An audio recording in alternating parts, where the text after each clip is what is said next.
and I teach at the Faculty of Journalism and Communication, MS University.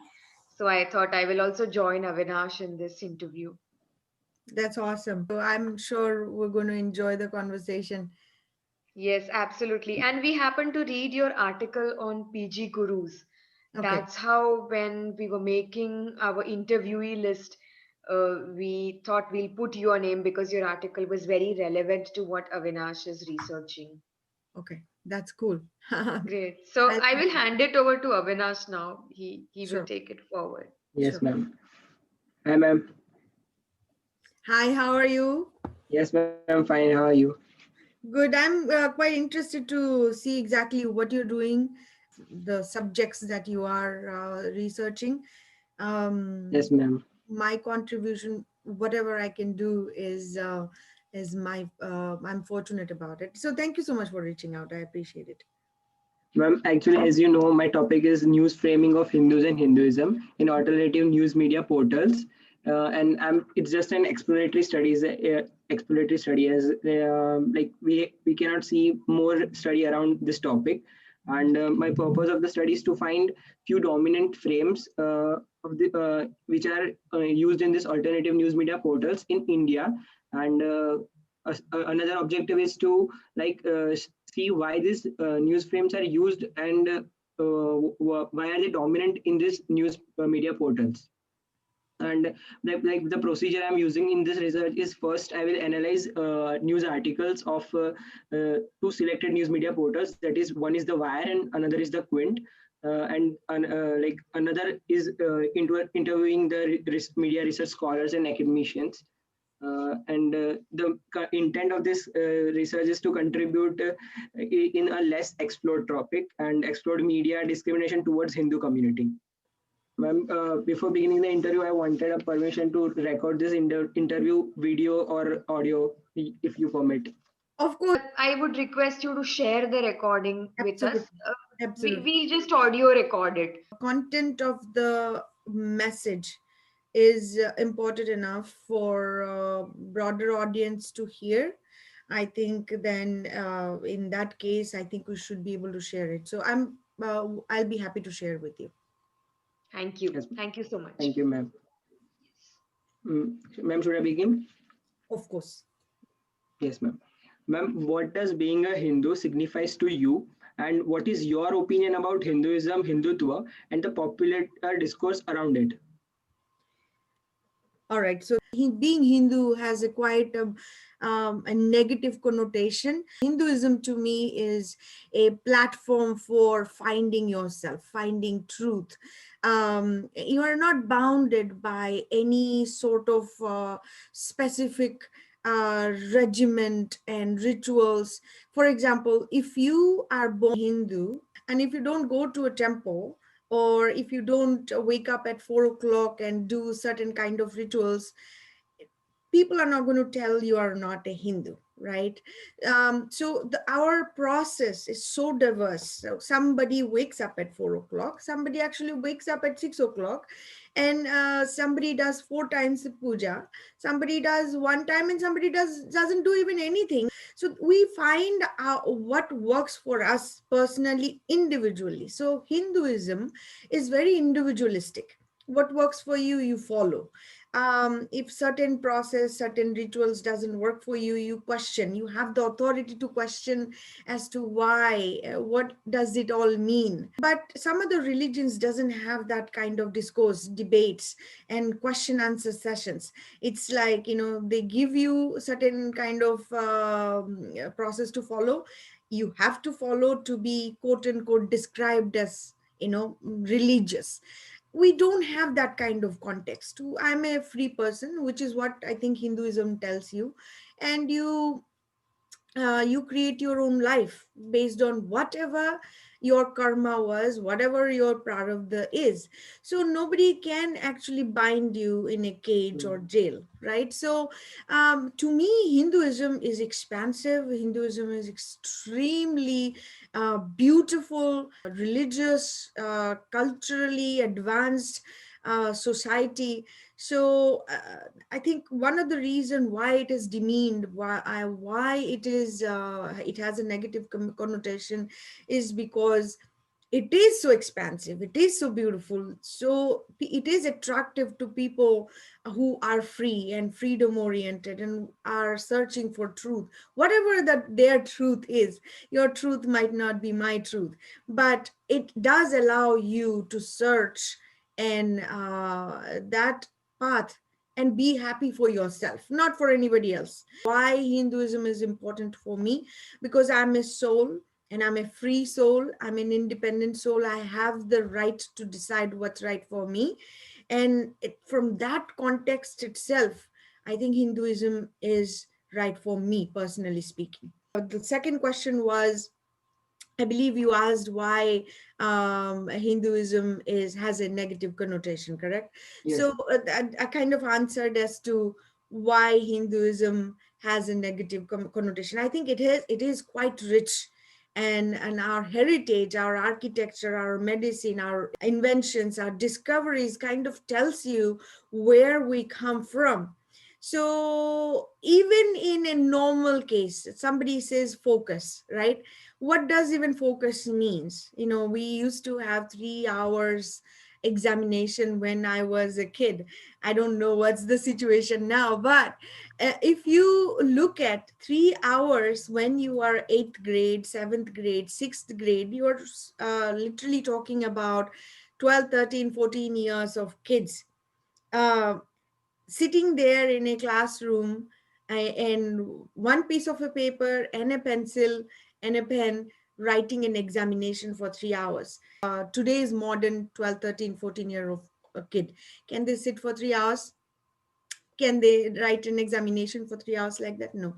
So I think whether you like it or not, the practices that we had somewhere along the line actually were superior. It helped us in terms of focusing. For that particular moment, you are so focused in terms of that subject, that questions, that aspect. Overall, I think it allows you to concentrating on a subject that matters to you. So I think all these things that we have seen over the lives, I think there are benefits that we don't necessarily see today. So I think we as a culture is extremely rich, but somewhere along the line we had invaders come in to our country. Their goal was to take our wealth from us. So wealth is not just gold. Wealth is not just a bag full of diamonds, but it also the knowledge, it also the history, the culture, the religion. Along all the looting that happened, they successfully demonized the practices of Hinduism, the rituals of Hinduism that made any individual, whether you are Hindu or not, very, very superior from a human context. So they were successful, and that is why I think my theory is the reason the demonization happens is because Hinduism practices, rituals, tradition, heritage, history is quite rich. So that is scary if they don't see beyond that boxes of what their book specifically tells them. Uh, Purnima Yeah. ji, before Avinash can take up the next question, so you said Hinduism is expansive and it offers diversity and freedom. And in the kind of the world that we are living in, it's global, it's liberal, and uh, values like freedom and democracy are cherished by everyone. So naturally, Hinduism should be valued and it should be cherished and celebrated. But in the popular discourse, we see it being demonized. So, how does one make sense of these opposing practices? You have something which offers you freedom, space, diversity, but in the real world, you see that it's not being celebrated. See, it's all about popularity. If Deepika Padukone visits JNU and elevates JNU, let's say in a rural part of Assam, little kid, he probably doesn't have proper educational institution. He probably doesn't have a good healthcare system or anything. But he's aspiring to be somebody like celebrity. And over the years in India, specifically speaking, because of our freedom, there are few things that happened. Number one is it's not a state controlled media. Like, you have freedom of speech, you have media which is saying whatever the heck they want, whether they have proof or not. So what has happened over the years is media played a significant role in propagating some of the messages. These celebrities, now if you look at from Bollywood context, you and I, we all know what's happening in the Bollywood. Drug cartels, Islamization in over the last 20 years, the propaganda of changing Hindi into incorporating Urdu. It's just no longer a Hindi focused, Indian focused platform anymore. So the celebritized, whether you talk about Vogue magazine or Time magazine, People magazine, who are they placing?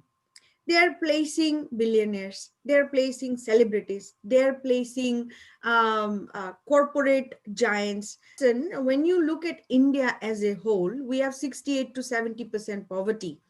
When people don't have the luxury, they aspire to get into that kind of roles. So they idolize. We are a country, Hindustan, India is a country which is filled with Hindu rituals. So everything is idolizing. So we idolize. These kids have nothing, they're idolizing those kind of people. These magazines are also there in villages. These magazines, these movies are also getting circulated in the poorest of the poorest villages. Now, coming back to where the disconnect is, go look at who got Padma Shri, who got Bharat Ratna, or who's getting awards. Today you have Amartya Sen, who has got Nobel Prize, and he has literally got entire platform opened up for him. Whether he's saying the right thing or wrong thing doesn't matter, but he has the platform to propagate whatever he wants. So normal people, a poor person, a poverty stricken person, alongside making a life, he's also trying to be a celebrity. He is also trying to make it out in there in order to have everything for life. So these kind of celebrity idolizing that happened changed our country. Media pushed the celebrities out without digging into as to what is really going on behind the scene. Didn't do their journalism properly. So, what happened over the years, connecting back to the first question, because Hinduism is expansive, because Hinduism is superior, it is a dangerous thing for certain religious bodies who has everything written, who Right. has everything in a box. Now, our religious texts are 5,000 years old. Even before that, of course, we had the information that was orally transmitted. So the the thing is that our celebrities are not seen to be proud of Hinduism. Now you tell me, why should they? If another religious body comes and gives you millions of dollars to propagate their message, these celebrities are not religious folks. All they want to do is make money and be on the magazine cover and have, gazillions of multi-billion dollar houses and cars and Rolls Royce and Rolex and etc.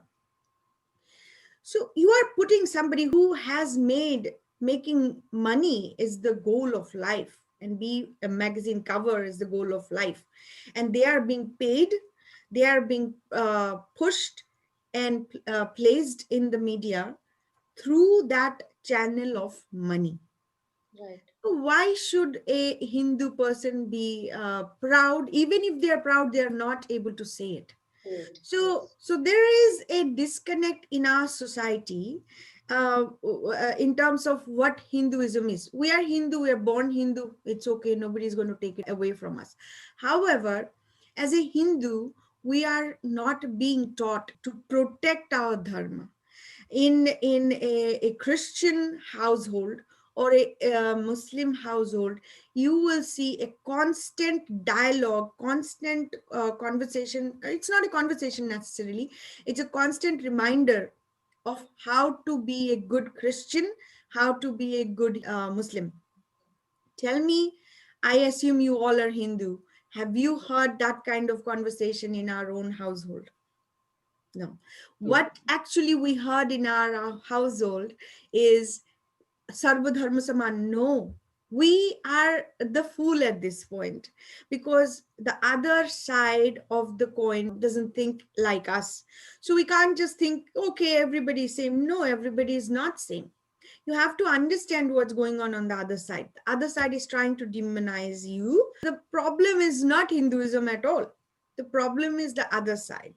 And that's the conversation that is not happening. There is another aspect to it. It's not one reason that is causing the issue. Hinduism teaches us to become a good lawyer, good doctor, good engineers. Right, that's the household missions are very education focused. However, what's happening is we don't read Shastras. We don't understand what Ramayana is or what Mahabharata is, when the other side are extremely equipped with Shastra knowledge from their end, and they come back in the colleges and schools and say that Ayodhya didn't exist, Rama didn't exist. The kids like us don't have the answer back. They will say, maybe they're right. So, what's happening, what has happened over the last 70 years, 7 decades in India, is post freedom, Hinduism has been completely demonized through strategic manner, education, through religious body. You also see in our society we have quota system. We have reservations for they say Shudras and backward classes. What happens in that case is the merit based right kind of people didn't get opportunities. So lower class folks, they have placed that in their head that they are not Hindu. They feel they are alienated from the Hindu caste system, which is also another discussion we should have in terms of caste system. So there is a lot of alienation that happened in the society, whether it's from a caste wise, whether it's from a, I'm a Hindu, I'm not proud. And when we go to colleges, other sides are telling you specifically that Ramayana is a myth. Ram is a myth. Ayodhya didn't exist. Mahabharata didn't happen. And Krishna didn't exist. They don't have an argument. They don't have any counter argument at all. So the problem is multifolded. Okay, our education system, what has been taught to us, the adaptation of Western education system, completely raising the gurukuls, the ability to be free, that kind of stuff unfortunately impacted us. And on top of it, for 2000 years our country has been under attack from invaders. You, even if you talk from a business sense, if you have a company, you want to come up with a new product, you do exploratory feasibility studies, and then you figure out if you have a competitors, if you have a competitors, what are they selling, and then you come up with strategy in terms of, if this is my product, who's my customers, how am I going to bring it out, and what is my go to market strategies from business standpoint. What exactly happened in our India is exactly the same. It was a business strategy. They had an ideology. They wanted to obviously take over India, whether it is from a British perspective or Islamic invaders. That's what happened. It didn't happen in a day, not even 10 years or 20 years. Over the years, through various methods and vehicles, whether it is education system, media, whether it is celebrity, whether it's arts and culture, paintings, movies, music, everything. So Purnima ji, we would like to focus on the media part of it, since you brought in very interesting insights about media, campaign, strategizing, etc. So Avinash has some very specific questions on these digital portals like Wire, Quint, Scroll, which follow a very particular political ideological bent. So I request Avinash to take questions pertaining to these news portals and their representation of Hinduism. Yeah. Ma'am, what do you think are the misconceptions, if any, about Hinduism are prominent in public media discourse and specifically in mainstream media? That how they represent Hindus and Hinduism. Like, please share some example if you have observed. Of course, you see, as I said before, it's a strategy. There's something that is going around here in United States is quite concerning of how they have built up a fort of anti-Hindu, anti-India propaganda machine. What they're trying to do is continuously work on topics that demonizes Hinduism itself. For example, Aurangzeb. There is a research scholar in Rutgers University. Her name is Audrey Trushke. She's written a book called Aurangzeb, and she is propagating a message that Aurangzeb was a good ruler. Who she is? She is in a reputed university. She's a research scholar. She's written a book. She has a platform through them as well as the liberal media to propagate that kind of information. Her article is also in Scroll, by the way. Compare the same context. Tell me how many Hindu scholars are there. Tell me how many universities are actually paying a research scholar to research Hinduism. Now, I have done a little bit of study. The top Ivy Leagues, there's 8 Ivy Leagues in United States: Columbia, Brown University, Princeton, Harvard, all of them has a religious study group, Islamic religious study department. The next step was to see if there was a Hindu studies group somewhere in those Ivy Leagues. I could not find specifically.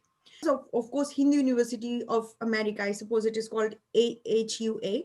But tell me, if you have Islamic religious studies group in the top Ivy Leagues and almost all universities in the country, why didn't we Hindu movers and shakers of our world in United States for the last 40 years, 20 years, didn't influence to have one study group? I just gave you one aspect of this whole big game. So the media is actually run by titles. Miss Audrey Trushke with a reputed university. So her articles is getting noticed. You tell me a Hindu scholar in a reputed university writing an article on this subject, even teaching about Hinduism somewhere in United States. Media today is filled with such kind of people who are actually supported by other side. The Hindus need to spend money. They are great doctors, they are great engineers, but they don't spend money for their dharma. Now, you can't blame them either. Think about it from a perspective of our upbringing. We have no concept of zakat.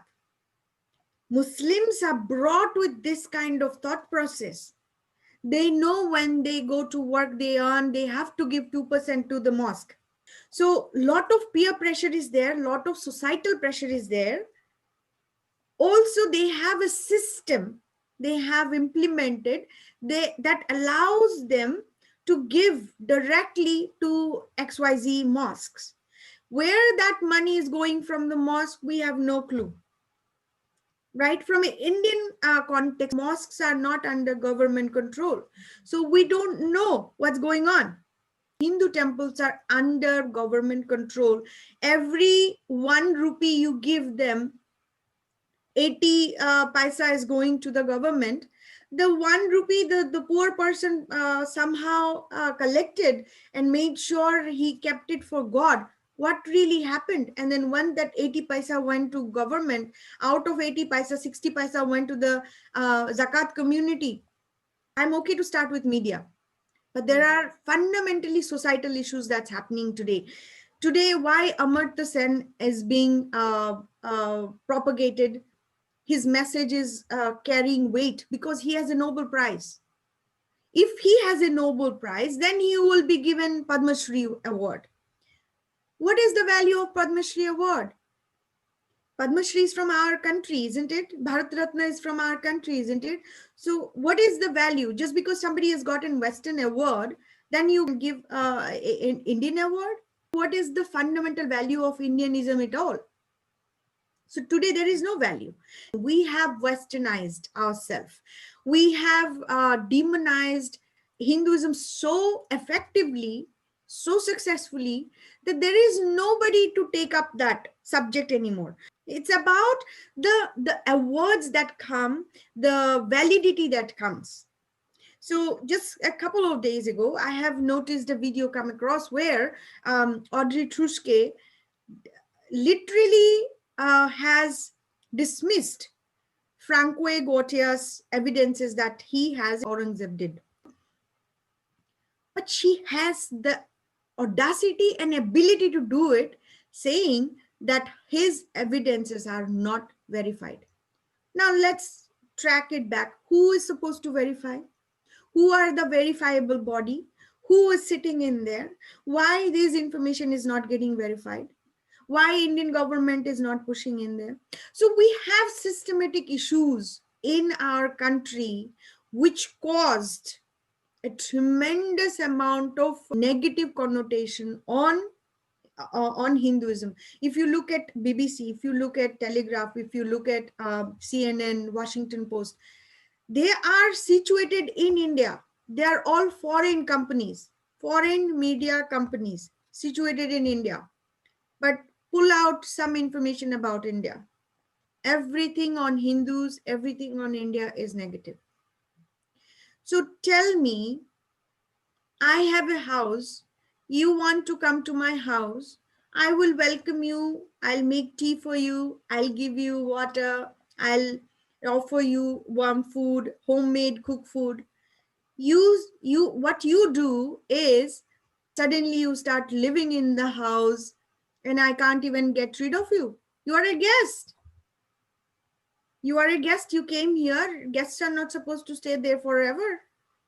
But you suddenly stayed there, and my authority tells me because you stayed here for X, Y, Z amount of time, why you came doesn't matter. You are part of my household and I have to take care of you. If I knew you were going to do that, why would I welcome you to my house? Right? If I knew that you are coming with a intention to destroy us, to demonize us, why would I even invite you and have you stay here? Right? It's a very simple concept. There's nothing more complicated than this. Right. So systematically in India, we have westernized. I have no problem. I'm sitting in the United States. I love this country. I love the country for the same factor of freedom and liberty. But what's happening here also is quite concerning. So it's not just Hinduism is getting demonized in India. It's actually the conservatives like us here are also getting demonized over here. So leftist works very similarly. Their process of destructions is very similar, but the vehicle they will use differently. For example, in India, it is caste. It's cow. In here, it is BLM, Black Lives Matter. So it doesn't matter what you pick, whether it's a caste or cow or for Hindus or whether it's a BLM for American society. The goal is same. The process is same. It's the means are different. That is all. So, Purnima ji, since you mentioned the left, these web portals like Scroll, Wire, Quint, uh, anybody who observes them knows that these are left-leaning portals and they take a very clear left-leaning stance. And through Avinash's preliminary research, we have culled out a lot of articles which represent Hinduism in a very negative light in these portals. So we would want to understand from you that what could be the reasons that these portals indulge in such kind of a commentary on Hinduism. Like, what could be the motivations of people who are working in these portals, people who are running these portals? why do they indulge in this kind of commentary? Why can't they claim that they're independent portals, Wire, Scroll, Quint, all of them also say that we fact check, we are independent news outlets. But when one sees their commentary on Hinduism, one is dismayed. So, why do you think they indulge in a one sided commentary on Hinduism?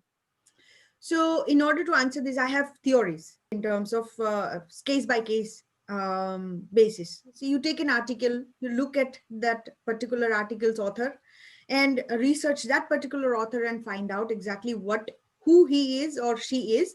Now take this context from a perspective of one article I wrote earlier was on CNN's. The way they wrote the article, the article's headline was that hydrochloroquine doesn't work. Okay, but then I looked into detail. It referred to a research. I looked into the research, and research was not actually verified research. It was not also peer reviewed. It was also not a certified research. It was a preliminary research. Research also didn't specifically says that HCQ didn't work. So the question is, why did CNN write a big headline? See, HCQ doesn't work. See the political motivation. Political motivation is that here in United States, HCQ is propagated by the president of United States, Mr. Donald Trump. Now, the leftist parties, the opposition parties, so leftist, they're not really looking into whether HCQ works or not. It's how to demonize the president. All right. Yeah. So today, and as of today, we know HCQ works, even zinc works. So motivation for CNN was their CEO. He's a Democrat. He doesn't want president to win. And we are seeing in the social media portal tremendous amount of stories coming out through Project Veritas, how they have strategized overall to demonize the president, no matter what he says. So who is paying them? Motivated by the fact that he's a Democrat, and they're actually donating heavily to the Democratic politicians. So at the end of the day, you can't separate politics and religion either. What is Saudi Arabia? It's an Islamic Republic, isn't it? What is Pakistan? Islamic Republic. What is Qatar? What is Kuwait? What is Abu Dhabi? What is Dubai? What are they? Today, India is suffering from a identity crisis. We forgot what we were. We have been invaded, and the invaders were quite successful in transmitting information to us that our culture was backward culture, superstitious culture, and we should look to the West when our gurus are all in the East, right? We forgot all the inventions came from India. The zero we write is from India. The chess is from India. The trigonometry, the cataract surgery is from India. The plastic surgery is from India. So what made that today we ourselves don't like our own culture? So to come back to your question, why are they doing it? Because they have a political and religious motivation, right? Now take an example of what happened in Goa when Portuguese came over, and we had a Spanish Inquisition type of genocide of Hindus. Why did they do that? You have to understand what the ideology tells you. If your ideology tells you anybody who doesn't believe our religious ideology as their own, or they don't submit, they are non-believers, they are kafirs, they are heathens, they are devils, and their book supports it. Intimidation is so much that they feel like I'm not good enough. I'll become good enough if I become XYZ. Many people over the years converted to other religion is because of money. because they didn't have to give the taxes of jizya, they called. They didn't have to give jizya if they converted. So there is money incentives if you are converted. Now, if you convert and the mosque gives you XYZ amount for your rest of your life, why won't you? The money is a factor. Of course, the status is a factor. Now, if you are constantly demonized and labeled as non-human, you have no status. Suddenly you get a status. Status is a motivation. Of course, the superiority is a motivation. Today, not a single Hindu person wants to say, I am a proud Hindu. Find me one celebrity, except I'll keep Kangana Ranaut away for right now. Look at overall in India, tell me one Hindu celebrity who's proud of Hinduism. We have issues within our culture, within our country today that has propagated over here. When you look at Indian American, they're more leftist. And it's very, very difficult for me to understand that how a Hindu Indian American is going against Hindus. So the issue is multifolded. It's going to take a lot of years for us to scrap these issues. As we talked about it before, that there's not just one reason. There's every kind of sectors you will see this. You show me one person like Shah Rukh Khan. You show me one person like Salman Khan. You show me one person like Amir Khan. It doesn't matter what they say for our country. It doesn't matter. They're still the celebrities. They still have Rolls Royce. They still are having a tremendous amount of wealth outside India. And we are tolerating these kind of entities who will go and meet the wife of Turkey's president. Our country is drowned by communal issues. And Mr. Amir Khan meets the wife of Erdogan. And it's flaunted. When you say the people who's working in these portals, what is their motivation? I think there is a tremendous amount of money that is flowing to India. And you have Rana Ayub kind of folks writing for Washington Post.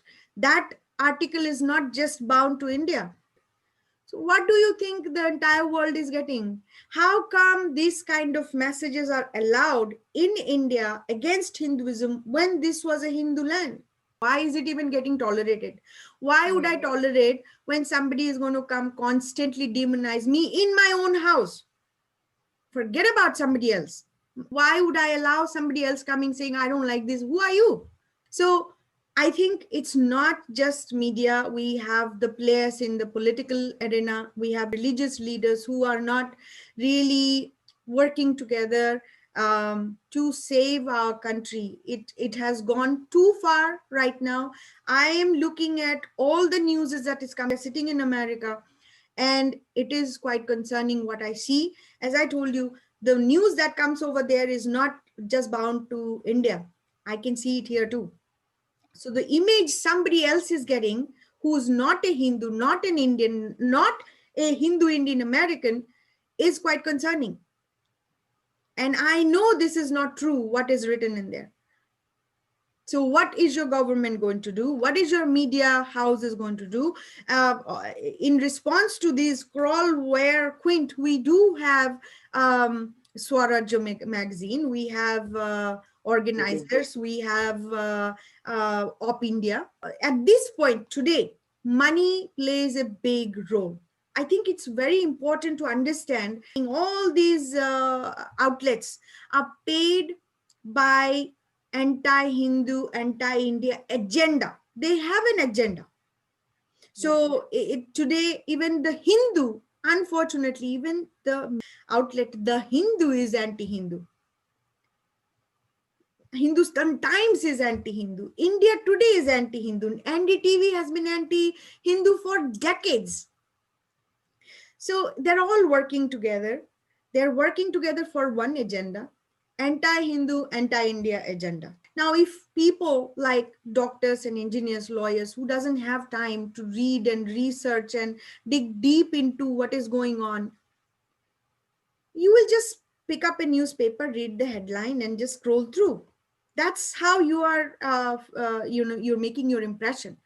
And that's dangerous to us because we don't know what is right and wrong today. We don't know what is true and what is false. We don't, in the Hindu side, we don't even have scholars. There is not a single research scholar countering argument to Audrey Truschke today. She even has the audacity to go to India to brainwash. Now, Indian government doesn't put a lock on that. Why not? At this point, there is no Hindu scholar, there is no Hindu politician, there is no Hindu celebrity. So how do we get that message to the media? Media is not going to just publish just like arrow information, right? Yeah. You need the title. You need the certification of Western bodies. Right. So we have an issue. It is a big issue. Right. Yes. Ma'am, as you said, Yeah. Go ahead, Avinash. Go ahead. Sorry. Ma'am, as you said, you are looking at all the news flowing from India to like the Western world, which is framing a negative image of India. So, what are some words, concepts, or techniques which you have observed, if any, used repeatedly in public and media discourse to describe Hindus and Hinduism? See, the first thing that we get attacked on is caste system, and the broader discussion hasn't happened in terms of caste is not even a Hindu issue. Unfortunately, it was an imported issue. The naming itself was an imported issue. But here is the problem. The problem is, as a Hindu, I think it is in our DNA, in our genes, that we like to debate, we like to discuss, we like to research, right? However, certain communities are not into that. Yeah, so what is happening today is when we talk about caste, how many books, how many research scholars really worked into the caste systems as to when it actually came, when it was the label of caste was popularized in Indian context, and how they took our issues, our societal issues, and put it into the big umbrella of caste. Now, caste, as you know, it is actually a Portuguese word. It came from casta back when, in 15th century when Portuguese came in, and the British, when they came in around 1500s, mid 1500s, they exploited that. And so what happened over the last few hundred years is today we are in a situation that we talk about, we have a caste issues. Now, who implied that? After partition also, we have a quota system. How did we have quota system after independence? And how did they abused caste as a means in India? Even today in America and abroad, caste is the main primary focus that they use to demonize us, saying that you have caste system. At the crux of it, there is no caste system. We even had no word called caste. There's casta is not an Indian word. And we have Varna system, which is in our Gita, which is in our Vedas. Varna system is a classification of occupation. Brahmin, Kshatriya, Vaishyas, and Shudra is the occupational duties, not by birth.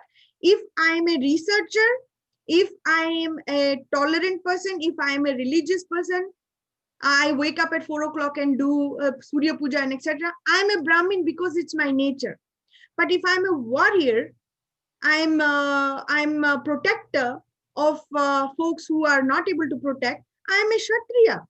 If I am using farming techniques, I'm using money for businesses and etc. and trading, I'm a Vaishya.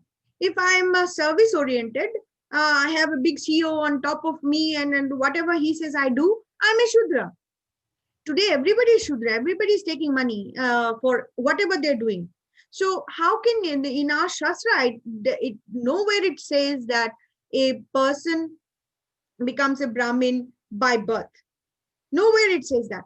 Today they're using Brahmin. There was I believe it was a Wall Street Journal article, how elites are going to get benefited if student loans are forgiven. This is the whole crux of it. Why using Brahmin? What does Brahmin mean for them? Why are they abusing and literally demonizing a section of occupation in terms of Brahmin? So it's not just that. See, look at that, what happened in Hitler's case.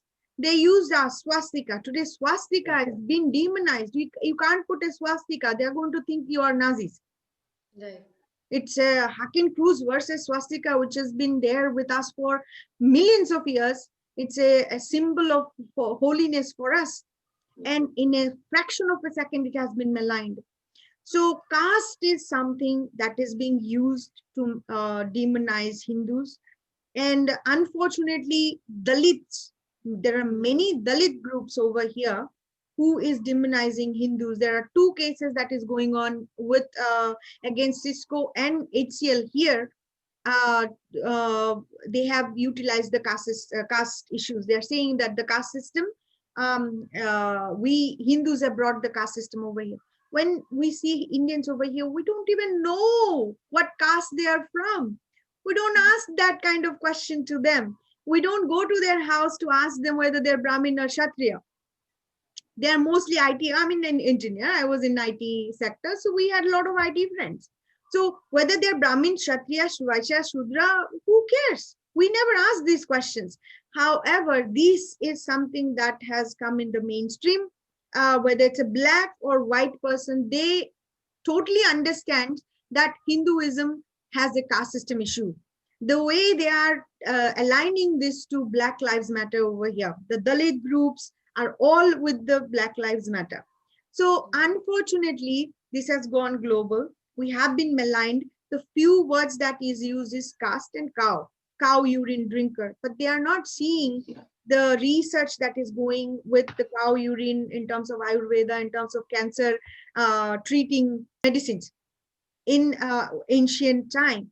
How actually cow dung was used for insect repeller.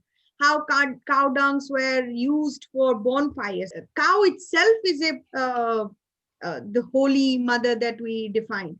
So unfortunately, there's a lot of anti-Hindu, anti-India bodies here, Islamist bodies who are paid, including the Dalit groups who is part of it.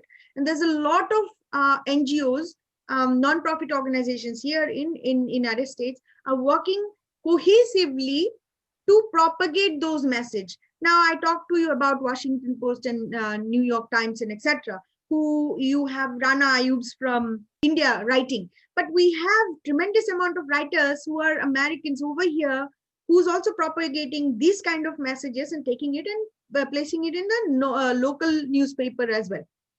So it is quite a sad situation what we are going through at this point, that our history has been demonized completely.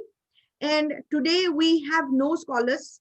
We're all engineers and doctors and wonderful people, have houses, big houses and etc. But they don't donate or give money for the dharma, which is not in, which probably was part of our shiksha process, but it's no longer. People who come here don't want to look back into what India is, or it's looked at as a backward, superstitious class. So to answer your question, caste and cow is one of the major aspects that we do get hit on, truly speaking. Yeah, ma'am, as you talked about writing, representing, and voicing our opinion in media. So, what have been your personal experience of interaction with mainstream media or digital media in terms of representing, writing, or voicing your opinion on Hindu issues? First of all, these media also taking opinion writers and authors from reputed colleges. Connect the dot. Reputed colleges of Islamic studies group and team and department. They are paid by the Gulf monies and the Islamist over here. All right. Now, for me, I don't have a PhD. So what is my qualification? My articles is going to go into Washington Post. I have reached out to them, but they have not responded. But why would they respond? Think about it. Why would they respond when they have an anti-Hindu, anti-India agenda group sitting over there? You have Twitter and Facebook, the major giants. In those organizations, the content reviewers are Islamists. If you write anything on pro-Hindu messages, you're getting flagged. So it's this system. We're talking about ecosystem here. Funding is an issue. The bodies, who's going to pay the universities are going to hire folks who's going to research. Those research articles is going to go into the media.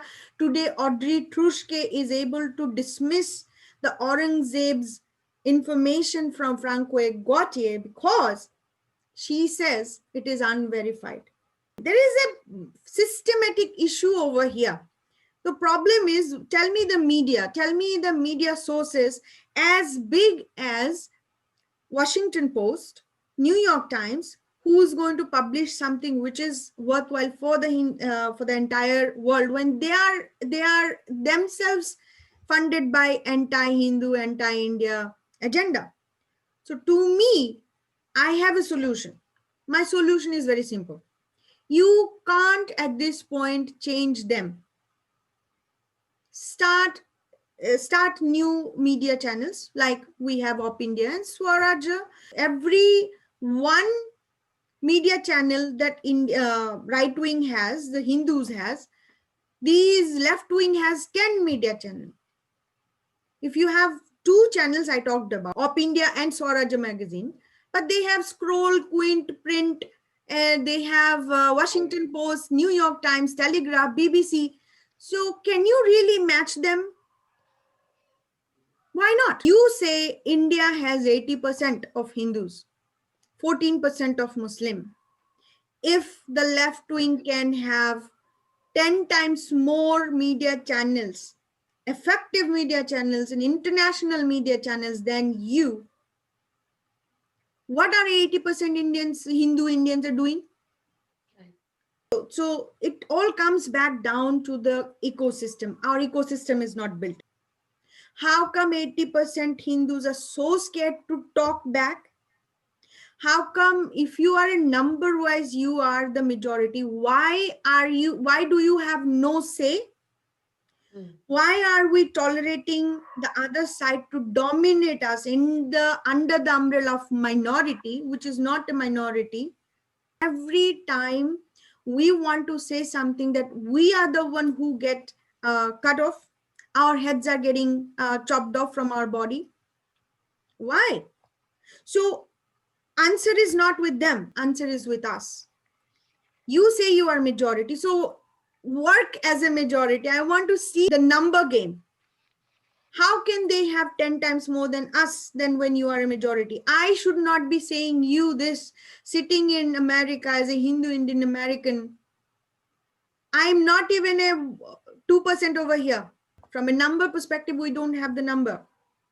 But you are India is the only country, if something happens to me over here, that's the only country I will be going to.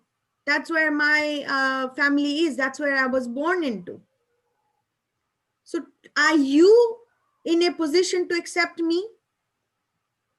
Now, learn from Israel. Israel is quite a great study case. It's surrounded by Islamic countries. It's very, very, very, very tiny. Look at the geographical area. But they were able to establish quite an open society. I have traveled, I have seen, they're wearing shorts over there. Before going, I had to ask them, what should I dress? They're like, chill, you'll be okay. I was surprised. I went alone.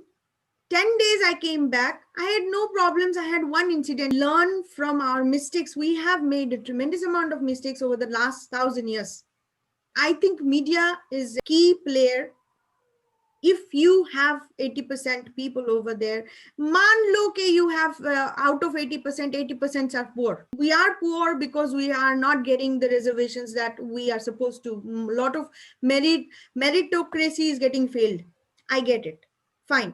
That is the situation. But 20% that is there in India. the rich, affluent Hindus. What are they doing?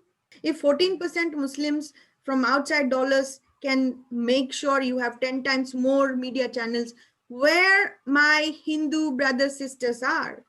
So forget about influencing Washington Post or New York Times. Start a new media. All I'm doing is I have a site, and I post my articles over there. If somebody wants to take it from there and publish it, great. There is no free speech, freedom of expression for Hindus. So we have to look within ourselves. What have we done wrong? We have to look within ourselves. What can we do at this point? Take all the negatives. Then we have tremendous amount of Hindus in India and in foreign countries who are anti-Hindu. This is a fact. Take it. All right. So now what do we do? The idea is not just to sit here and accept the fact and do nothing about it. My thought process is we have to make sure you give platform to the folks who's talking about it. I have a YouTube channel which I started. I've been interviewing some folks over the last couple of months. I have not publicized much. So going forward, that's going to be a platform. YouTube is also anti-Hindu. So you talk about Swaraja of India. How many people are able to write in there? There's just two outlets. We need more. We need more everywhere. Now, let me give you a scary situation. We have radio channels over here, FM channels over here. Who are the CEOs and funders? Pakistani Muslims. Majority of them. Hindi music channels funded by Pakistani Muslims. You tell me what is going to happen the next. Right. That was quite interesting. In fact, the last question that Avinash was going to put to you was, what is the future course of action, and like how do we ensure that there is fair representation, that Hindu voices are represented? And I guess ma'am has answered it already, that you can't have so many left-oriented channels and then only two platforms countering it. Yeah. So Avinash, if you have any more questions or if ma'am wants to conclude by adding anything, we can go ahead. It's already been 1 hour, so I was wondering, we have taken a lot of time from Purnima. Yes. No, absolutely. See, we have to identify what our issues are. Issues are multifolded, as I kind of told multiple times right now. It's not just the media. It's not just the education system. It's not just the political circle. It's everything. Everything. The mindset that we have created within the youth today, with the wonderful education ministers we had over the years, that really impacted what Hindus are and what Hinduism is. The proudness of Hindu does not exist. I have done a lot of review of some of the profiles. When they're Muslim first. I couldn't find a single profile which said that I'm a proud Hindu. Forget about celebrities. Celebrities are also not there. So even the bots are kind of in a different kind of situation. So unfortunately, we can't just inject into anybody what to be proud of. We have to prove now. Unfortunately, we have to prove. So in order to prove, we have to bring in the real history. We have to be able to speak. We have to be able to write. We have to be able to also post those kind of information in a broader outlets who has broader audience. And now Hindus, the rich Hindus also need to pay money. They need to support our dharma. They need to stand up. And through this conversation, I would also like to request them to support our work. And something came up. I believe it was the University of Irvine, California. 3 years ago rejected $3 million grant for Hindu research. Why the university board didn't take $3 million for the Hindu research? Was it because of the pressure that was put on to them by the other side? I would just a bit of information for you that this has happened. Remember, money plays a big role. Funding plays a big role over here. Nobody has the time. If you don't pay, they don't want to do the work. Not many people want to do the work out of passion. Passion dies in the absence of funding. Passion can be there, but the funding is not there, passion dies. So Right. unfortunately, these are something that we have to, as a Hindu, keep in mind. Also make sure that we educate our people. What you are doing right now, I think, is quite important work, through university, through research work, quite important. And this is something that has to happen. And I also question some of those universities like Aligarh University. The goal of Aligarh University, Muslim University, was the division of India. It has been 70 years post independence. We are not an Islamic country. They got the Islamic country, they demanded. So why there is a Islamic university in our country which garlands Muhammad Ali Jinnah? I have a question for you that, and I have a question for entire India. Answer me this. Jinnah is not our father. He has completely betrayed India. Why is he getting garlanded in an Islamic university in our country whose goal was to divide India? Yeah, Why so is it? yes, yeah. So these are some very interesting questions that I think a lot of us need to ask, and I'm sure that as we get more channels, more media spaces, and more channels on our side, I'm sure a lot of people in India are also raising these questions. But it was wonderful knowing you, Purnima ji, and your work, and this conversation was great. And I'm sure that we can go on and on. There's so much of wealth of information that you have provided us with. And Avinash will definitely keep you updated with how he's progressing in his study, because he's also going to interview a few other people.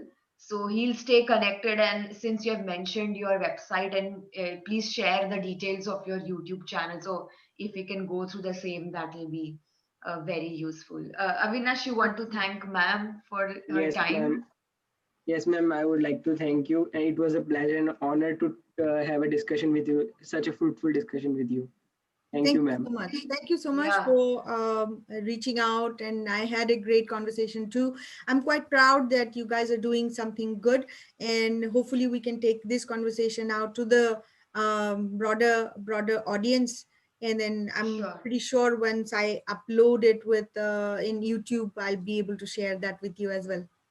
Definitely. And Yes, ma'am. Purnima ji, we hopefully when Avinash completes his research next year, we are planning to publish it as a research paper. Sure. So as you said that there are many academic institutions, but there's not much research happening on Yeah. Hinduism and Hindus representation. So we don't want to keep it confined to our university and into bookshelves, but we do want to take it out to the public domain. So hopefully next year you will see that we are publishing a paper on this topic. That'll be a wonderful. I'd Yeah, love to see it. I'd love to see it. yeah. Great, great. Thank you so much, Purnima ji, and have a great day ahead. Thank you so much. Thanks. Thank Thank you. you for Thank you, that. ma'am. Namaste. Thank you, ma'am. Namaste. Namaste. Thank you, ma'am. Thank you guys. Bye. Bye, ma'am. Bye. Bye. Take care. Thank you. Bye.